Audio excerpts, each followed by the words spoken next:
की चर्चा में साहब का फोटो लगाना अनिवार्य है या साहब का उद्देश्य भैया जी समझाने का। एक बार मैं साहब इंद्रानंद जी के पास बैठा हुआ था पटना में।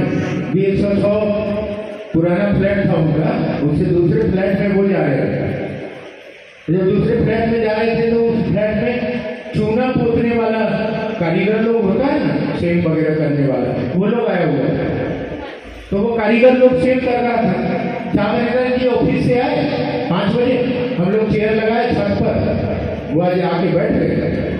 बगल में मजदूर लोग जो चूना पोत रहा था वो लोग भी आया, बैठ गया, पानी उनी पिया, वो खैनी उनी खाता है, बैठ गया। एकाएक साहब इंद्रानंद जी ने उन कारीगरों मजदूरों से पूछा, सुनो, कहा जी बाबू, कहा तुम्हारे घर में तुम्हारे बाबूजी का फोटो है? तो बोला नहीं। दूसरा बोला हाँ, तीसरा बोला नहीं, चौथा बोला नहीं। बोले तुम्हारे घर में तुम्हारे बाबूजी का फोटो नहीं है, इसका मतलब तुम बाबूजी को प्यार नहीं करते हो?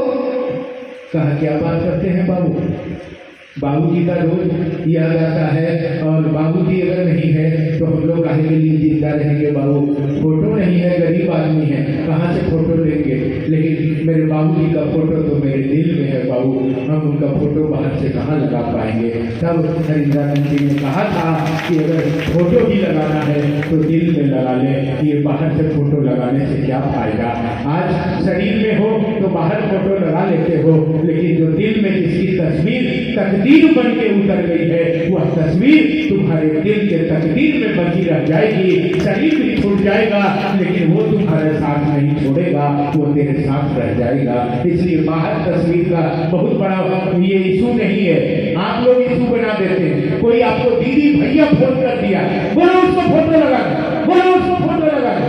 चलो हम इतना दिन से चीज चर्चा कर रहे हैं, हरिंद्रानंद भैया के सामने कर रहे हैं, कभी उनकी तस्वीर नहीं लगी शिव चर्चा में। उन्होंने कहा महादेव की तस्वीर लगाओ, महादेव से जोड़ो, मेरी तस्वीर लगाओगे लोग मुझसे जुड़ जाएंगे, और मैं आया हूँ लोगों को महादेव से जोड़ने।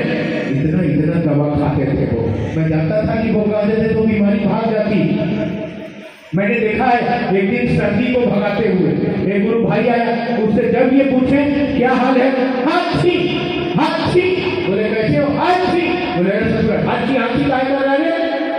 तो बोला बगल वाला कि जी बहुत दवाई खा रहा है लेकिन ठीक नहीं हो रहा इसको। एकदम सच्ची घटना आपके लिए कहानी होगी। उन्होंने कहा कि साले सर्दी धरती से को, और उस दिन से सर्दी गायब हो गई धरती से। जानते हैं उसके 1 महीना के बाद एक गुरु भाई आया, पूरा बदन पीला, उसको जॉन्डिस हो गया, और पूरा ये क्या लीवर पेनक्रियास सब में पकड़ लिया। साहब के पास अच्छा गुरु है, साहब ने क्या हुआ? बोला ये जॉन्डिस हो गया। बोला दवाई अभी बहुत खा रहे हैं, नहीं सुन रहा है। अरे कुछ कचला वगैरह ये क्या देहाती कुछ सर्दी होने वाला खाओ। बोला जी रोज एक गिलास पी रहे हैं लेकिन सर्दी हो ही नहीं रहा। तब तक आसमान का एक आदमी उनको कान में कहा, सर्दी होगी कहाँ से? आप ही तो विदा कर दिए हैं सर्दी को, तो होगी कहाँ? तब इनको पता चला कि ये तो बहुत जरूरी है। तब महादेव ने कहा कि एक सिस्टम है, सर्दी होना चाहिए। तब उन्होंने कहा कि ये भाई जहाँ हो वहाँ से आओ, इसको मैं गलती किया कि तुमको भगा दिया।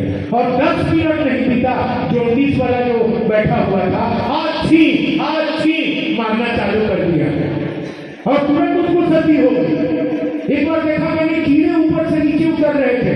कश्मीर गए थे हम लोग शिव चर्चा में उनके साथ, जम्मू में हम लोग रुके हुए थे, और 5 स्टार होटल में कीड़े ऊपर से नीचे उतर रहे थे। वो क्या खटमल साइड क्या बोलते हैं जो काटता है, बड़ा होटल अब रात में है। तो हमने लोगों ने कहा कि कीड़े उतर रहे हैं। उन्होंने कहा क्या करोगे? हमने कहा कि दूसरा होटल ले लेते हैं। तब तक रोड पर अनाउंसमेंट चल रहा था, वहाँ हटल कर्फ्यू लगी रहती है कि बाहर निकलना मना है, नहीं तो गोली मार दी जाएगी। बोला क्या करें?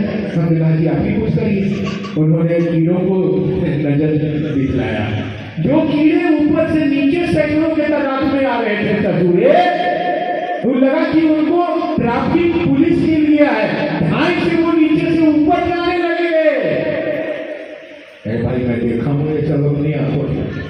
और जब कल 10 बजा तो 10 बजे दिन के बाद फिर कीड़े उतरने लगे। उन्होंने कहा टाइम कितना हुआ? हमने कहा जी 10 बजे। चलो चलो चलो जल्दी छोड़ो। नहीं आना है, उसके बाद आना।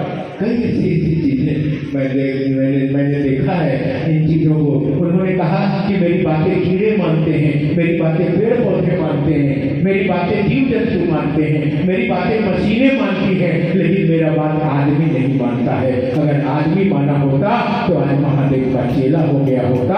अगर वो 3 सूत्र पर खड़ा रहता, अगर वो हरिद्र पर भरोसा रखता, अगर वो दीदी माँ को अपने दिल में रखता, तो उसको किसी की जरूरत नहीं है। वो खड़े हैं, थे, सदा है, सदा रहेंगे शिव के शिष्य बनाने के लिए, और ईमानदारी से चलता महादेव का चेला हुआ होता। इसलिए क्या तस्वीर रखना और क्या तस्वीर नहीं रखना। आपका इशू था कि तस्वीर लगेगा मंच पर, हमने कहा लगा दो, हम नहीं लगाते हैं। घर में मेरी तस्वीर है इनकी, मेरे घर में सैकड़ों बार आते जाते रहे। जहाँ मेरा घर नहीं है, महादेव का घर है, वहाँ रोज सैकड़ों लोग गुरु भाई बहन आते हैं, खाते हैं, चर्चा होती है, जाते हैं। आप आइएगा, कभी कोई जाए तो देखेगा, कभी वो चाय पी रहे हैं उसकी तस्वीर है, कहीं वो बगीचे में बैठे हैं उसकी तस्वीर है, कभी पलंग पे बैठे हैं, कभी सोफा पे बैठे हैं, कभी नीचे बैठे हैं। सैकड़ों तस्वीरें लगी हैं, लेकिन दिल में लगी है और घर में लगी है। रोड पर मैं अपने पिता की तस्वीर लेके नहीं घुमा करता। आपको रोड पर अगर तस्वीर लेके घूमने का शौक है तो घूमिए, आपका लगा हुआ तस्वीर है, मैं मना नहीं कर रहा, लेकिन तस्वीर दिल में होना चाहिए, तस्वीर मन में होना चाहिए। वो हमारे आध्यात्मिक पिता हैं, साइन बोर्ड में उनका तस्वीर लगा के अच्छी चर्चा करेंगे तो हम महादेव का चेला हो जाएंगे। हम महादेव को पीछे रखेंगे, हरिंद्रानंद जी को आगे